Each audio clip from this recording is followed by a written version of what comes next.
Well, I'm very grateful to be given this possibility of speaking to you tonight about the Conway and Rawdon books, and indeed about the glories of the Robinson Library in general, because my particular interest is with one specific collection of books in the library. A number of them, at least 90, were originally owned by the second Viscount Conway, who had died some 150 years earlier before the library opened. He died in 1655. Viscount Conway's reputation as a book collector and a book lover was well known during his lifetime. However, there aren't many 17th century private library collections that survive to the present day, whether in family hands or in a more public sphere. And how these books came to be in Armagh and where they were in the intervening century and a half between Conway's death and the opening of the Robinson Library is the broad subject of my presentation tonight. And the issue is made particularly interesting, in my opinion, by the widely repeated assertion in historical works that Lord Conway's house at Brook Hill, which contained his library, was burned down in the course of the 1641 rebellion and the books destroyed.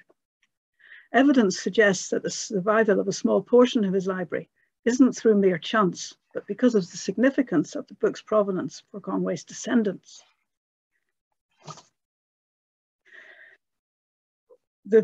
I've been giving you some illustrations of some of the main characters in this tale. And the first two, and indeed the one on the right is the main one, are Sir Edward Conway, the first Viscount Conway of Anclote, and George Rodden. The Conway family were significant landowners in the Lagan Valley, and they were very powerful in 17th century Irish society. They originated in Warwickshire, and all the firstborn sons in the family in the 17th century were named Edward, and we will be discussing three of them in turn. In the late 1620s, the first Viscount Conway, this man you see here, established an English presence at Lisnagarvey, which was later to be renamed Lisburn. And he appointed as his local land steward there a young Yorkshireman, George Rawdon. Conway had met Rawdon, who was of minor gentry stock, at the Royal Court in London, and he sent Rodden with his own son, the future second Viscount Conway, to Lisnagarvey. The young Conway was aged in his mid-30s and Rodden was about 10 years older, clearly in this photograph, quite a lot older. George Rodden remained based in Ireland for the remainder of his life, serving as land steward or estate manager to three generations of the Conway family, the first, second and third Viscounts, and he outlived them all, dying in 1684 at the age of 80. The future second Viscount Conway, on the left here, whose life until he went to Ireland, and this is the man who is the main book collector about whom we're talking, his life had been one of limited public service and much indulgence in intellectual and cultural activities. And he was directed by his father to develop the Lisnagarvey estate to bring trade and economic development to the area. This was going to provide the Conways with a secure and growing income from their land rentals. In the 17th century, book purchasing and collecting were very much elitist activities among the aristocracy, scholarly and clergy families, and their collections could amount to several thousand books.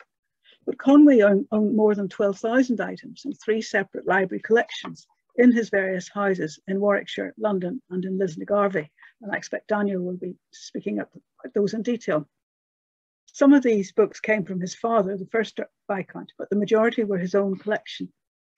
The catalogue of his Irish collection, which was done in the late 1630s, lists over 8,000 volumes.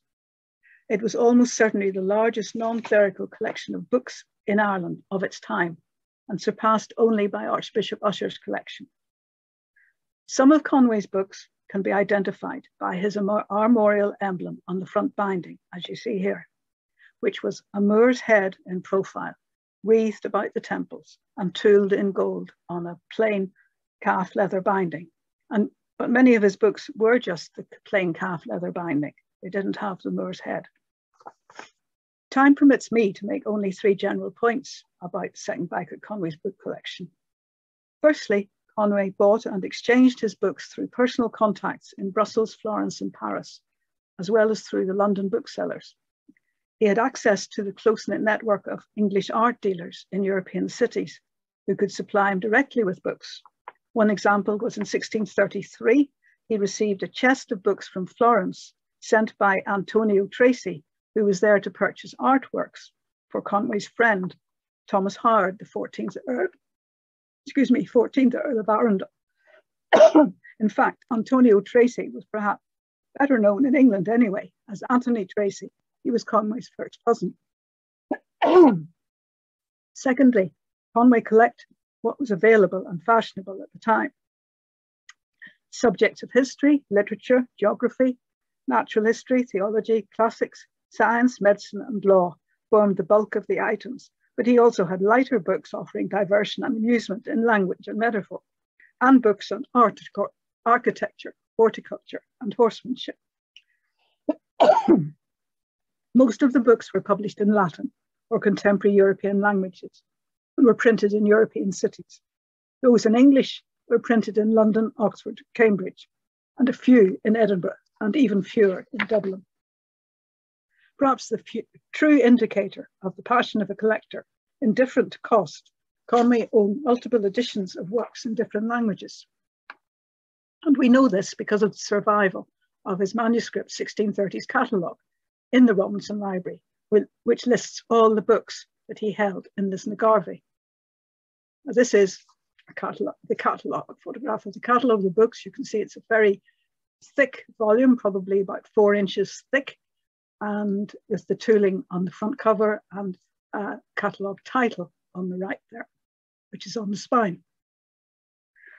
A third point about the significance of his friendship and family network were that these enabled his acquisition and his disposal, and indeed loans.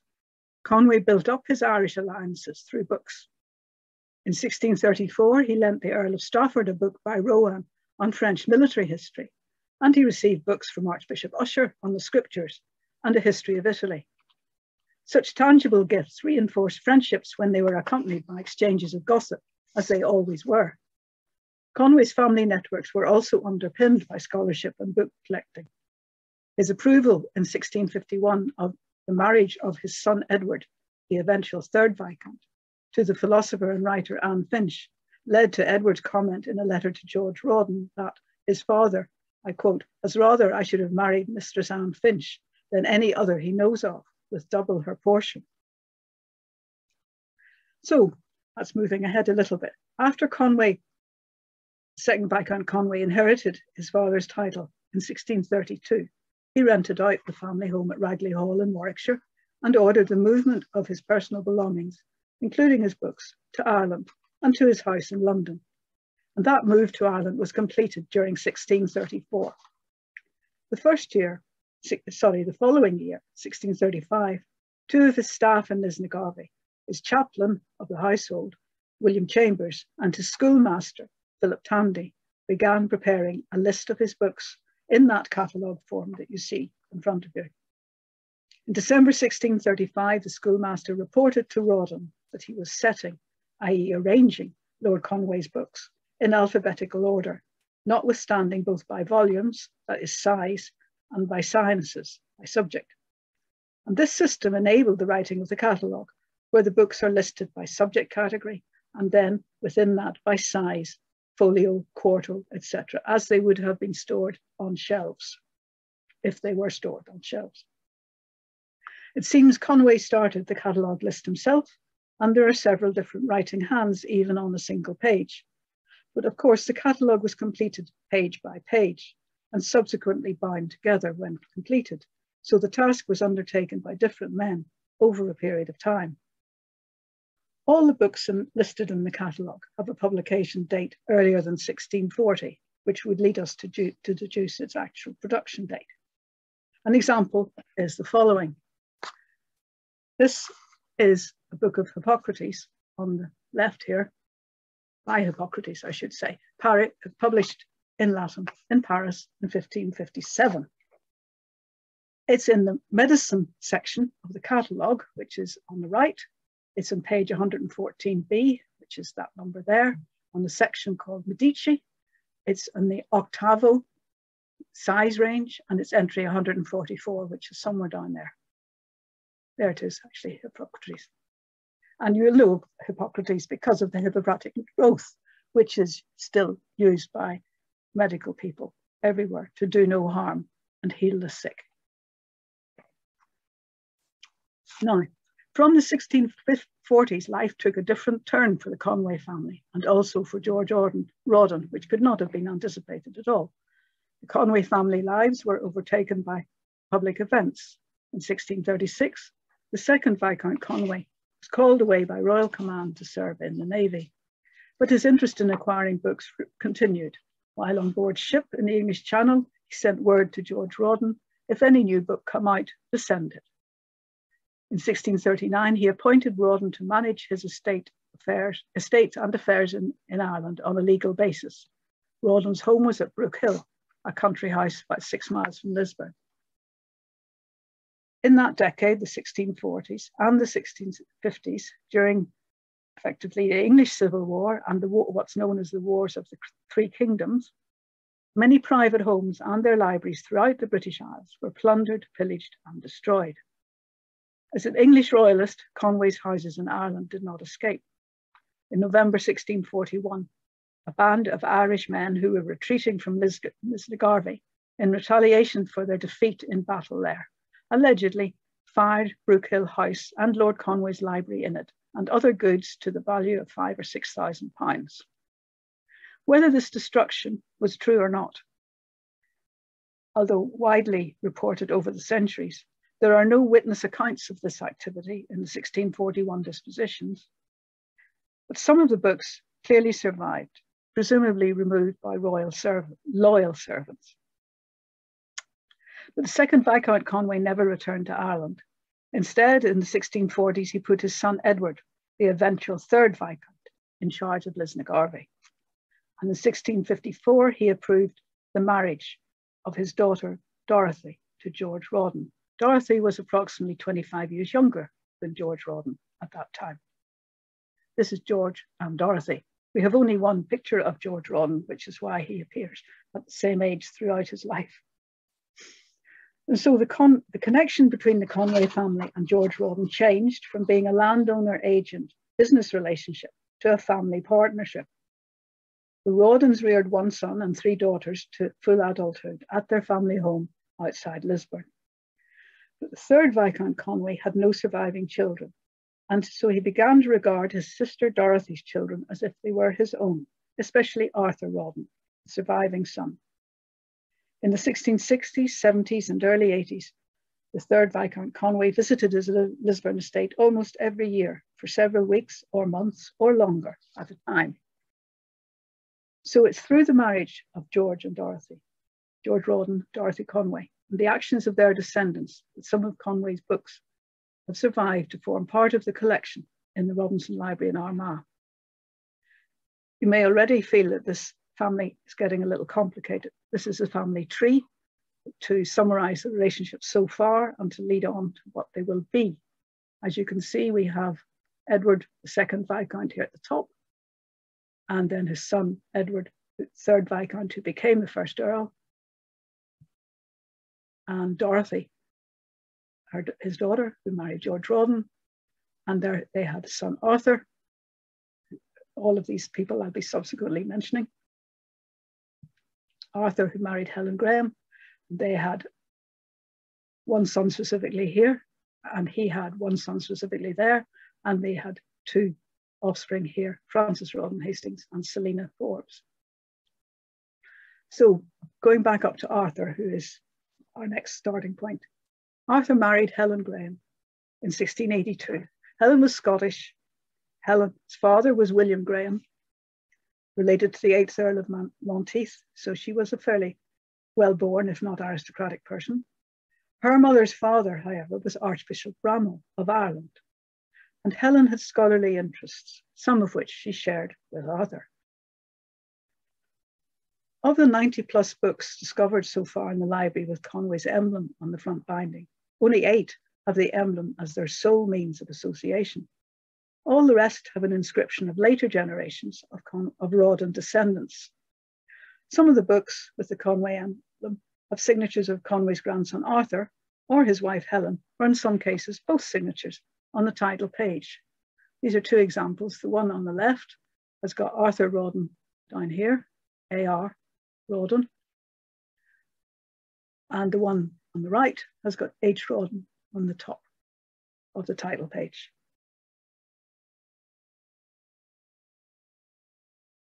Some of the books with this Conway emblem, which have these signatures, also have,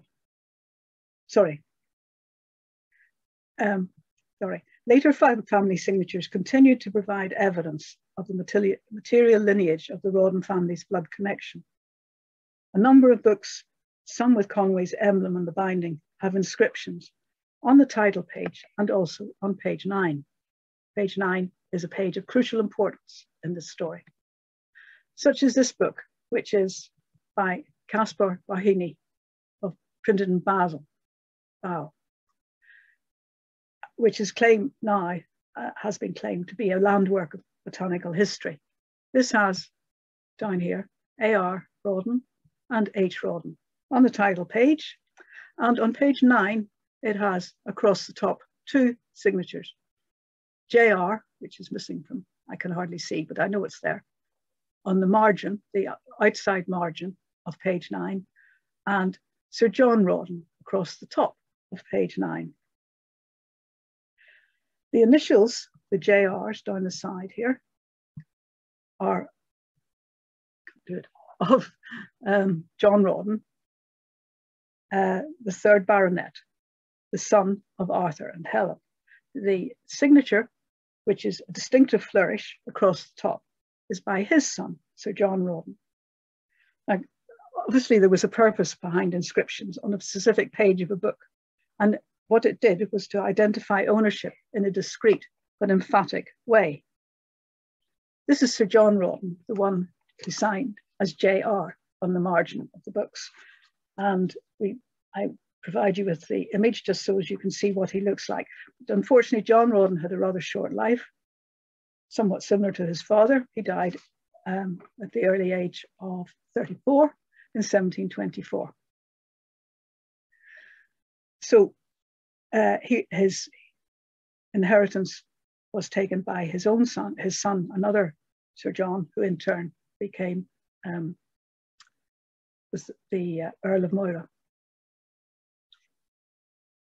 So the page 9 inscriptions, which I mentioned earlier, have always this form. You can see this from looking at Conway's catalogue, the big thick volume which I showed you earlier. This is the first page of the index. And section 2 in this, which you probably can't read here, which starts at page 7, is commentores. And this is 2 pages after the beginning of that introduction, a section of commentores. And on this section is listed Sir John at the top, Sir John Rawdon, and down the right hand, JR. JR the father, Sir John Rawdon the son.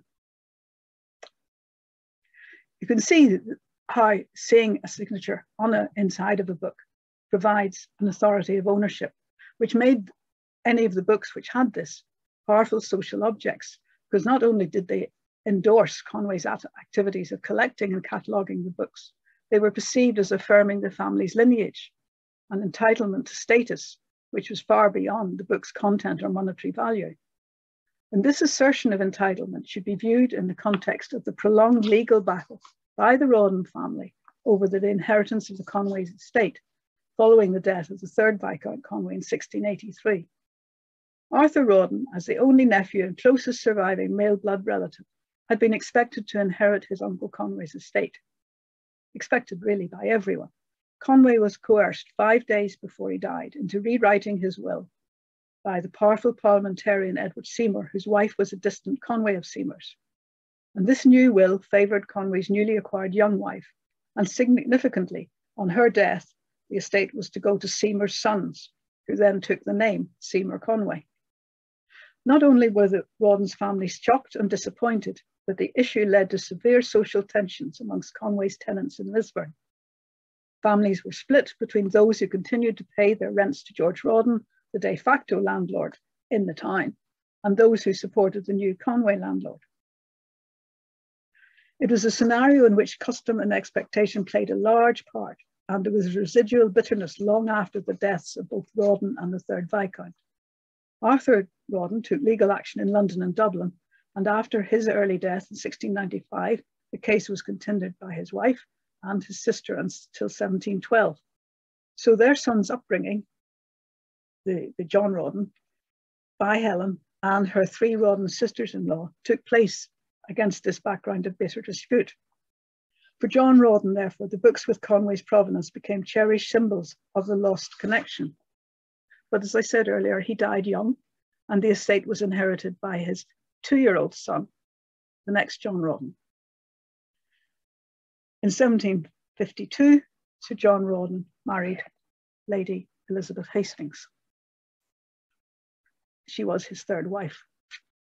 They purchased Mora House in Dublin, and they retained the family home, which is in Mora, County Down. Sir John became the first Earl of Mora in 1762, and therefore his wife was the Countess of Mora. And they were formidable figures in late 18th century Dublin society.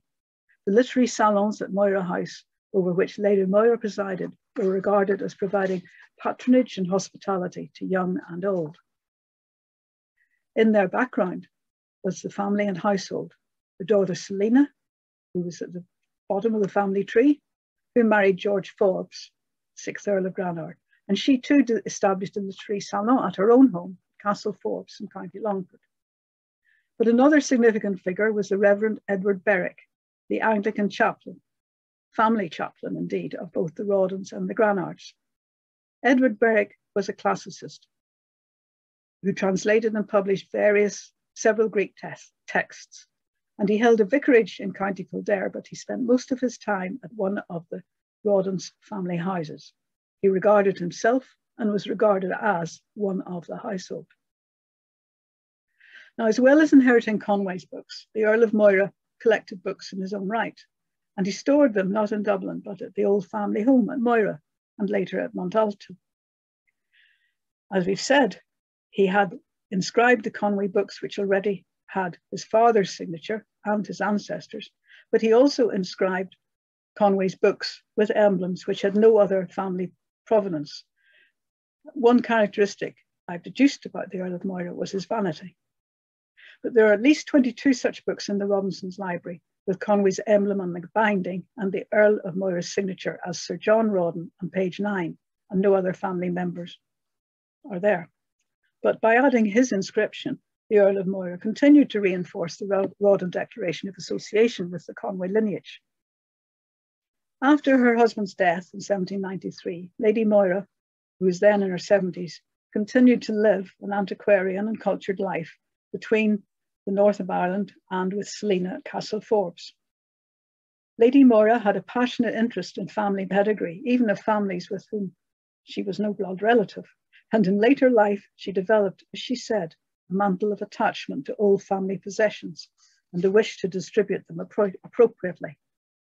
Lady Mora seems to have gone through the books herself. This next one, which is a rather detailed set of images, is a bound manuscript book. This was commissioned by the second Viscount Conway in 1634, as we can see up here, the first English translation in print of the history of Polybius, and it's in the library. Edward Conway wrote to George Rawdon, bring up to Dublin, the new written Polybius, if it's be reviewed and corrected. So this is,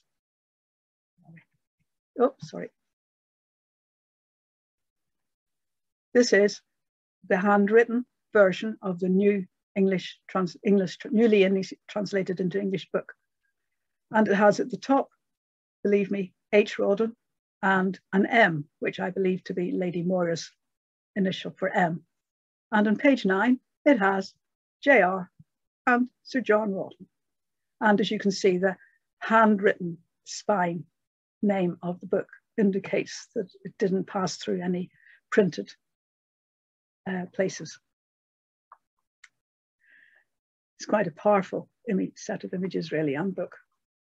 Through her family origin, Lady Mora was heir to the Hastings estates in Leicestershire, and her son, Francis Rawdon Hastings, inherited both the English and Irish estates and became the first Marquis of Hastings. It's generally recorded that after Lady Mora died in 1808, the library collection in Ireland was transferred to that Leicestershire home. but a sale catalogue of the 1860s of books from this Leicestershire home makes no reference to books from Ireland, and lists very few from before the 18th century. A number had already been transferred to Castle Forbes in 1808 after Lady Mora's death, and some are in Armagh. It would be good to be able to state with confidence how Conway's books have come to be in the collection today at Robinson Library. Circumstantial evidence points to the activities of Edward Berwick, the family chaplain, to both the Moiras and the Granards for more than 30 years. He was a graduate of Trinity College, Dublin, and he was ordained in 1776, and we have no images of him as far as I know. While he was a student, Berwick incurred the wrath of the Trinity College authorities, who threatened him with expulsion, but their judgment was overturned by the college visitors, the Archbishops of Armagh and of Dublin. Edward Berwick regarded himself as the Rawdon family archivist.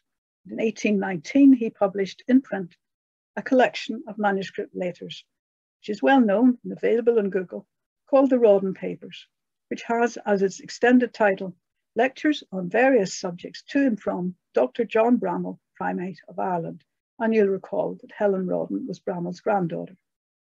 As well as letters to and from Bramall, the book also contains letters to and from Edward Conway and George Rawdon, and many others. Clearly, the Rawdon family had a long tradition of keeping letters and records. As Edward Berwick had continued to keep this manuscript correspondence which the family had preserved, and which ranges over 2 centuries and many correspondence, perhaps the books from the Earl of Moira's library, which had such ancient Conway family provenance, had also fallen into his care. Both Berwick and the Granards would have been aware of Lady Moira's views on the importance of preserving a public presentation of shared family culture.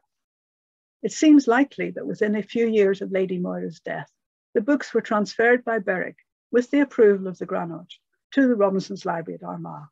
And there is a further neat connection, because it was Archbishop Robinson who, as one of the college visitors at Trinity, had supported Berwick as a student against expulsion. The outcome was that the books originally owned by the second Viscount Conway and by his descendants remained in Ireland in a library associated with the Church of Ireland. Within the antiquarian and clerical circle which had been represented in Lady Moira's literary salon, it would have been considered that the books would be safeguarded in such a manner. And I finish with a picture, which is quite an old photograph, which is, although you can't see it very clearly, the statue of the Moor's head and upper torso. And this actual sculpture is still in the grounds of Castle Forbes in Longford to this day.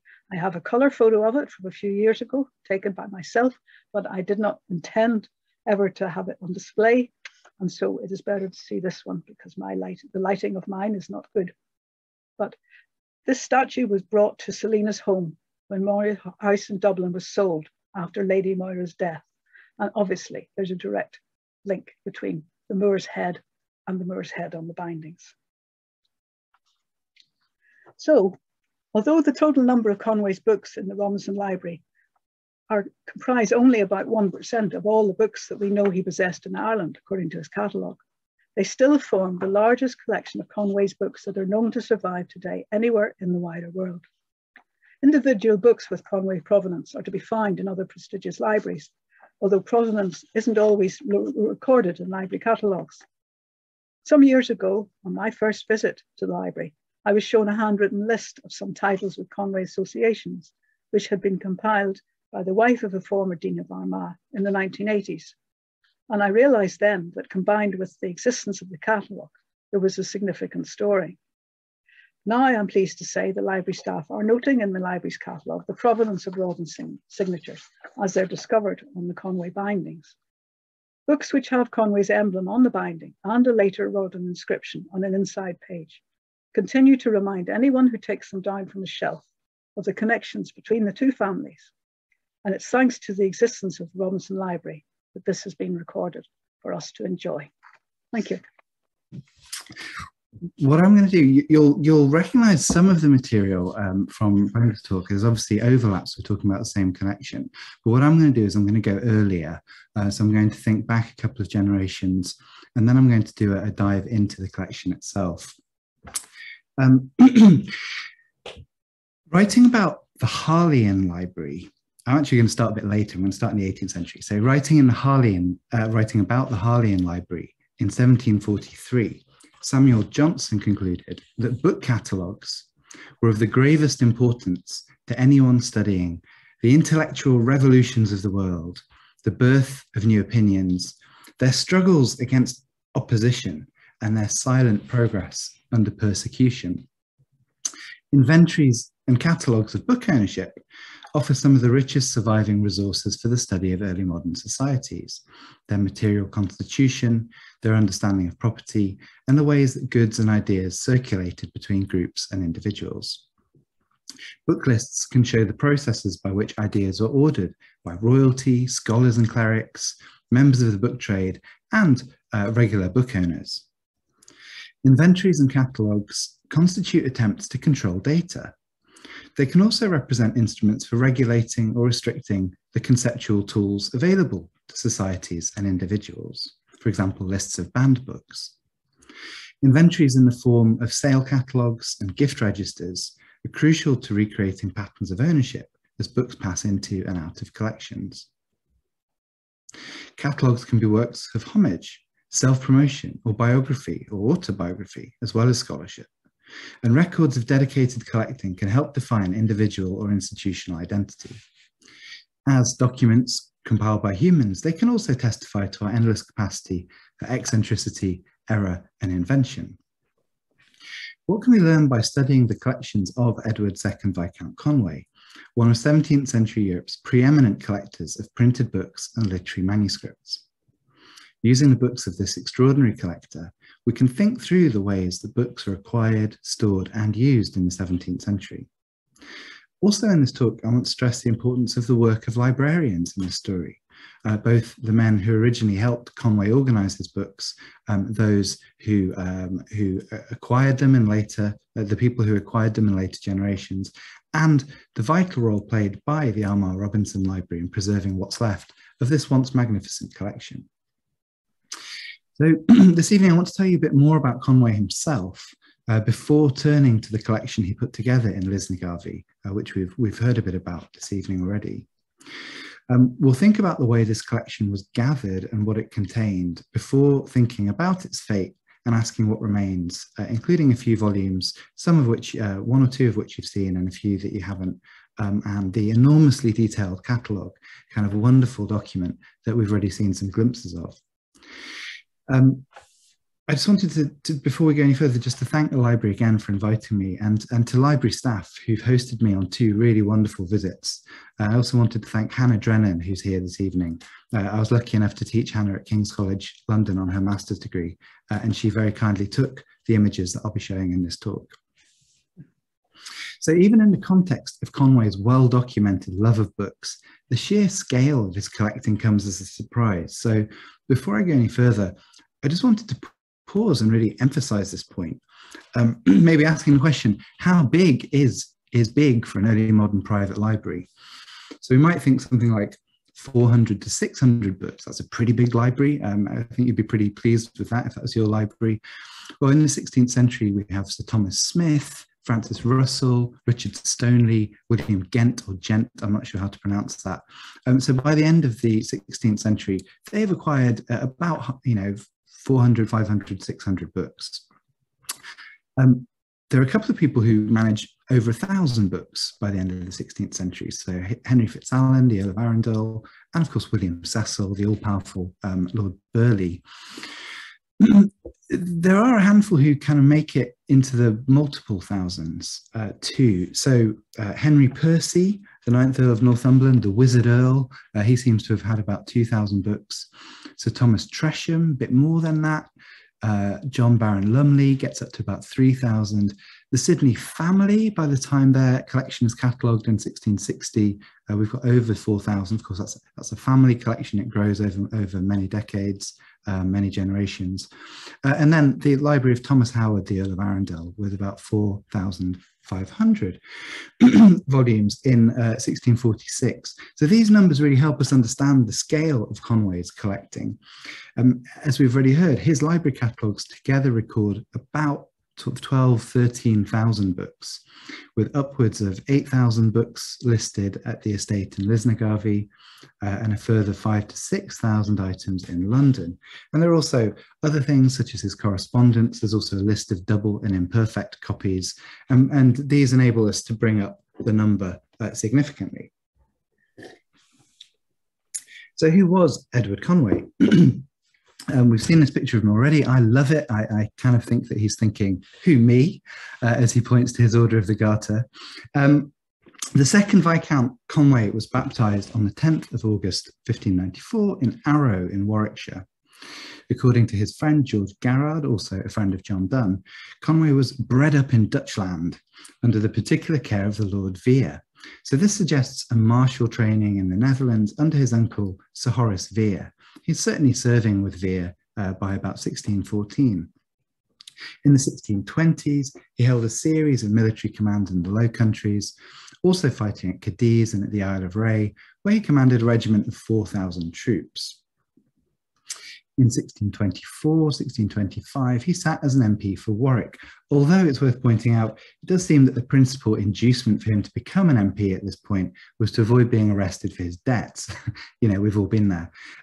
Conway was returned as MP for Yarmouth in 1626, thanks to his influence on the Isle of Wight, and in 1628, he joined the House of Lords. It's the next year that he moves to Ireland, where he remained until 1635, leaving for a spell in the Navy and returning again in 1639.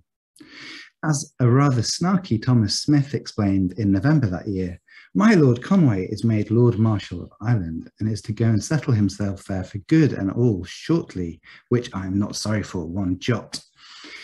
In fact, no doubt to Smith's chagrin, he returned to England in 1643. And we've already heard a bit about the pressures put on him during the Civil War. He sided with the king, and in 1653 wrote that nothing could be more pleasing to all degrees of men than the dissolution of these Parliament men. So he's a confirmed royalist, in other words. Conway's grandfather, Sir John Conway, had been a commander in the Netherlands, serving alongside the illustrious Sidney family during the Dutch-Spanish wars of the 1580s and 90s. Sir John was a minor poet, and family accounts drawn up at his death confirmed that he did own a book collection, although frustratingly little detail is recorded about it. One entry reveals that a room at the family estate of Ragley Hall contained, quote, glasses, books, etc. Elsewhere, they note that in the best closet at the lodge, there were, quote, many books and some glasses. And in a chamber by the gallery stood a cupboard with a book of navigation. So make of this rather sparse information what you will. Sir John's son and our subject's father was Edward, 1st Viscount Conway, an important soldier and statesman who served as Secretary of State to both James I and Charles I. This Edward Conway owned at least 2 substantial libraries, which are much more thoroughly documented. One, catalogued in 1610 at his Low Countries military garrison, the Brill, contained 247 volumes. The other, made in 1631, shows that he owned about 500 books at the time of his death, and these are substantially different from the 247. So we're thinking about someone who owns upwards of 700 volumes, really. Secretary Conway also put together a significant collection of literary manuscripts, including poetry by John Donne and Ben Jonson. Our Edward Conway, in other words, was thus born into a particularly bookish and literary family. However, the younger Edward Conway was a man of rather different character from both his father and grandfather. What is a gentleman but his pleasure, he once asked a friend. Growing up in an atmosphere of greater wealth and privilege than either of his immediate forebears, he became a lover of life's more refined pursuits, exquisite rare foods, the breeding and training of horses and birds, and the acquisition of printed matter, from subscription playbills to gloriously bound volumes imported from overseas. The Earl of Clarendon the great historian of the Civil Wars, summarised contemporary opinion of the second Viscount. There was no action of the English, either at sea or land, in which he had not had a considerable command, and always preserved a more than ordinary reputation. In spite of some great infirmities, for he was a voluptuous man in eating and drinking, and of great license in all other excesses, and yet was very acceptable to the strictest and gravest men of all conditions. And, which was stranger than all this, he had always from his pleasure, to which his nature excessively inclined him, did I mention, and from his profession, in which he was diligent enough, I suppose, reserved so much time for his books and study that he was well versed in all parts of learning, at least appeared like such a one in all occasions and in the best company. Conway was always sure to surround himself with comforts and luxuries, fabrics, candies, pedigree horses and birds. He employed a band of musicians to entertain him on his Irish estates, and his many literary friends were well placed to act as agents and often acquired goods on his behalf, as we've heard, sending them to him along with recent gossip and scandalous poems circulating in manuscript. To be friends with Conway, it would seem, one required a robust sense of humour, a stash of ribald poetry, and, preferably, a fancy sausage freshly imported from Bologna. Yet above all this, it's abundantly clear that the main love of his life was his books. Complaining of deafness in 1652, he explained, "I have not delighted in anything so much as reading and discoursing. If I lose my hearing, I lose the one half of the joy in my life." Conway's search for printed matter took him to Westminster, St. Paul's, Temple, Fleet Street, Bedlam, Little Britain, and Duck Lane. It also extended well beyond London, to Birmingham, Penshurst and Lyndhurst, Paris, Lyon and Douai, Antwerp, Dublin, Frankfurt, Florence. Conway thought about his book collections very deliberately, researching the availability of particular books, establishing a network of informed purchasers, and arranging his libraries to suit his reading habits. Rather than thinking about his entire collection, I want to focus today on the 8,000 or so books he held at Lisnagarvey. The Conway's Irish estate had been established by Sir Fulk Conway, the second Viscount's uncle, and we've heard a bit about him and the fate of this collection. When Fulk Conway died in a house fire, the property passed to his brother. Then the second Viscount inherited it in 1631-32, along with its manager, George Rawdon, who we've heard about. I want to take seriously Brenda's suggestion that there might not have been a fire, but I'm also going to proceed on the assumption that something must have happened to this collection, and what I know of it is that there was this claim of a fire on the estate. So Conway, what we know is that Conway and Rawdon gathered the books together at Brook Hill, and in the early spring of 1636, they engaged two local men in a large-scale 4-year cataloguing project. As we've heard, Philip Tandy was a schoolmaster in the village, and his co-worker was William Chambers, Conway's chaplain. It was a daunting task, as Chambers revealed in March 1636. "How hard a task you lay upon me, my lord, indeed, you do not know. I will heartily and in the fear of God set myself to do my duty in it, seeing as you will have it so. And from the promise which you are pleased to make me of remembering me if a better occasion offer itself." So Tandy, on the other hand, may have been initially unequal to the task. Chambers later said that Conway's chiding of him hath wrought much with him. He seems to me to be more careful of your books than before. By December at the latest, work was underway, and Tandy's letter to Rawdon tells us something about their approach. I'll quote it again because I think it's a very important quotation. "His lordship's books are better now than when he left them. I'm setting them as speedily as that little time I have from my school will give me leave, in an alphabetical order distinguished notwithstanding, both by volumes and sciences." Our natural assumption today is that books are being shelved, but that's not necessarily the case. Thomas Tresham is known to have specified books for my closet drawer in 1582. noting others as left on the shelf or on the table in your closet. As Elizabeth Leadham Green and David McKittrick note, for much of the 17th century, it was still quite usual, even in great houses, for books, as items of relative rarity, to be kept in closets and indeed in chests. And some of the earliest 17th century bookcases are in the form of shelved cupboards. Tandy's letter does reveal that some of the books were kept out of view. The chested books, he says, I have in this Christmas vacation unchested again and put into the dining room, where they are oft as they need, aired by good fires.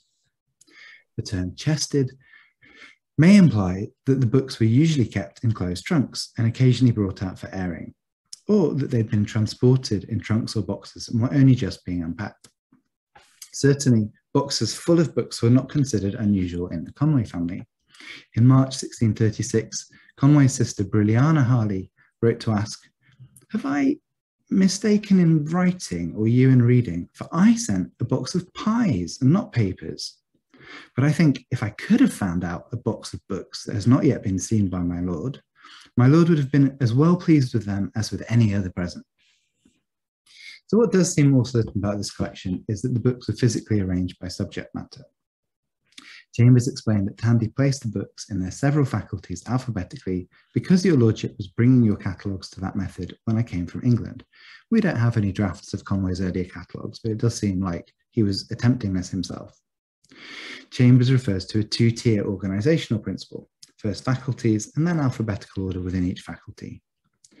Conway's catalogue, in other words, was not simply a list of his property, it was a finding aid and an attempt at classification. So here is that catalogue again.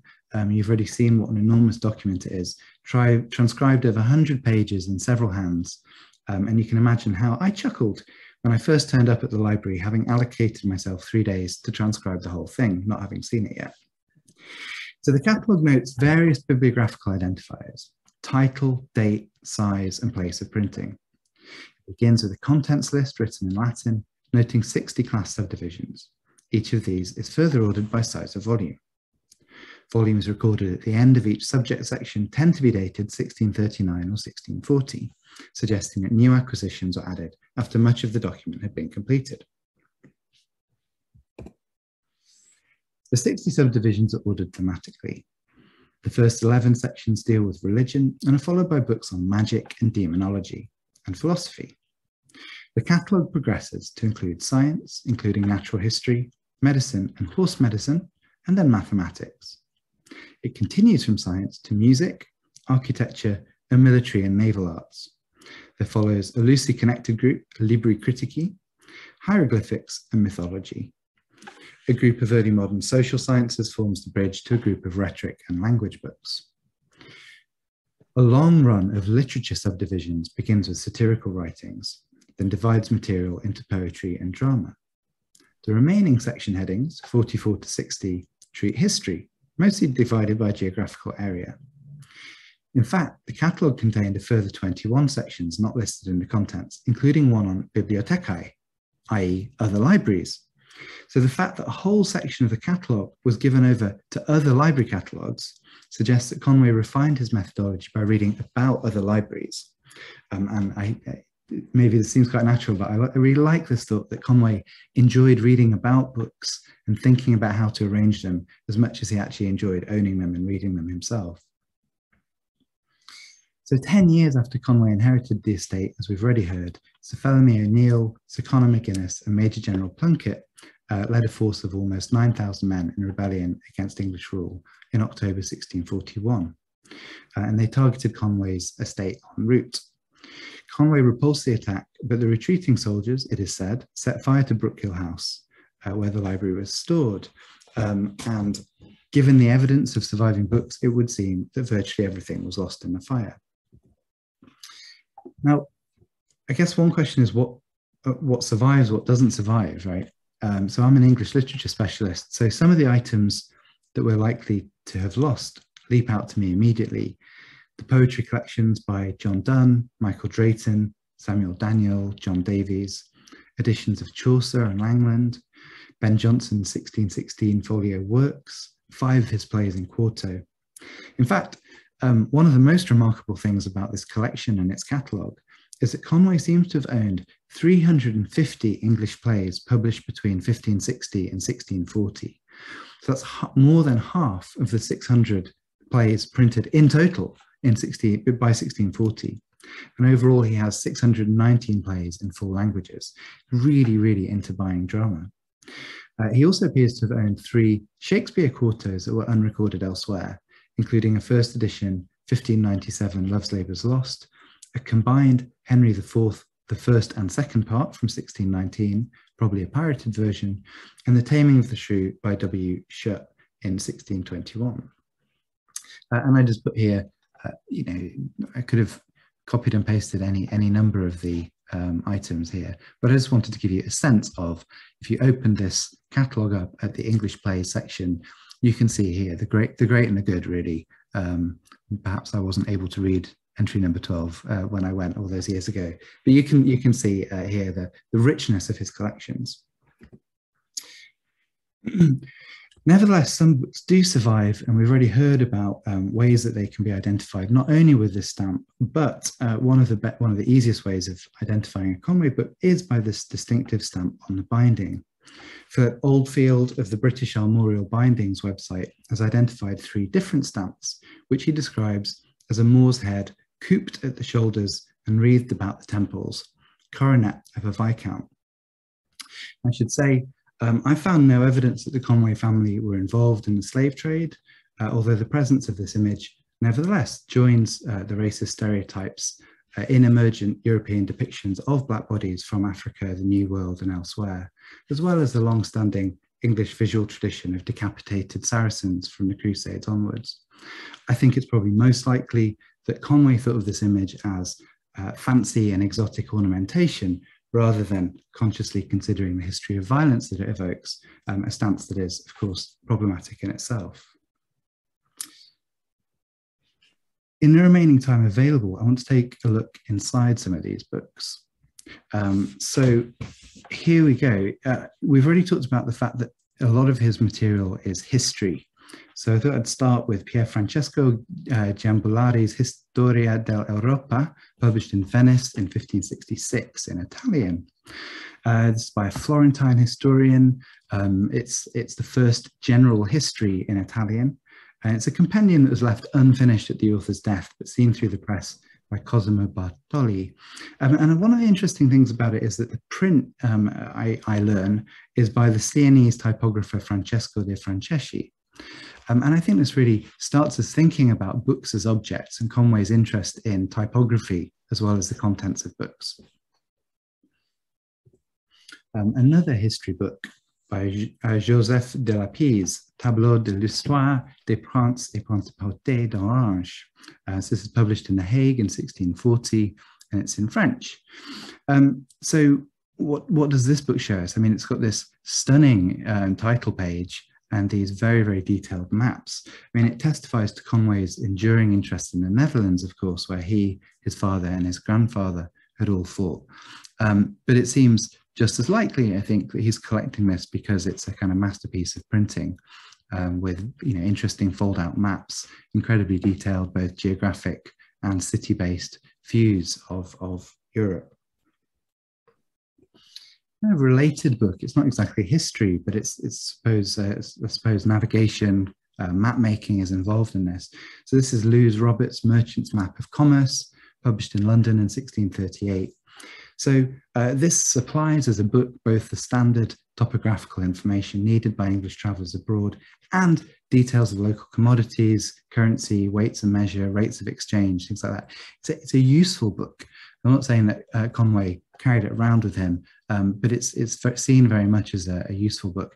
Again, seems quite likely that he's buying it as an item that's been particularly well printed as well. You can see this map of Asia here in the center of the screen. No early modern book collection is complete without some biblical criticism. So I don't know if this is biblical criticism, but you can see it's a concordance to the Bible. It's the second edition of Samuel Newman's immense achievement of 1650, the second edition of 1650. So this work was the third attempt at an English language concordance to the Bible, and it is generally considered the highest quality work of its kind in the mid-17th century. In fact, as I learned when putting this paper together, it was still being reprinted 250 years later. That's just how good it is. So a real monument. But again, we can see, well, you can see up here, John Rawdon's signature, as we've already heard about from Brenda. But he's collecting big biblical scholarly works alongside his interests in drama and poetry and more light-hearted works. The next book I wanted to show you was the Works of Vitruvius, published in Basel in 1614.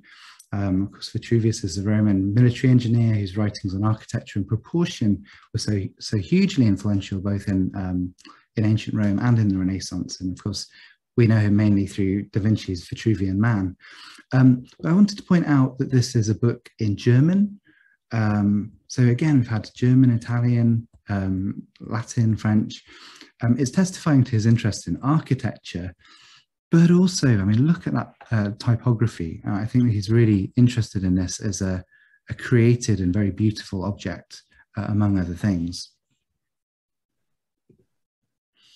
We've already come across this one, the Fastidanichi of Alewe.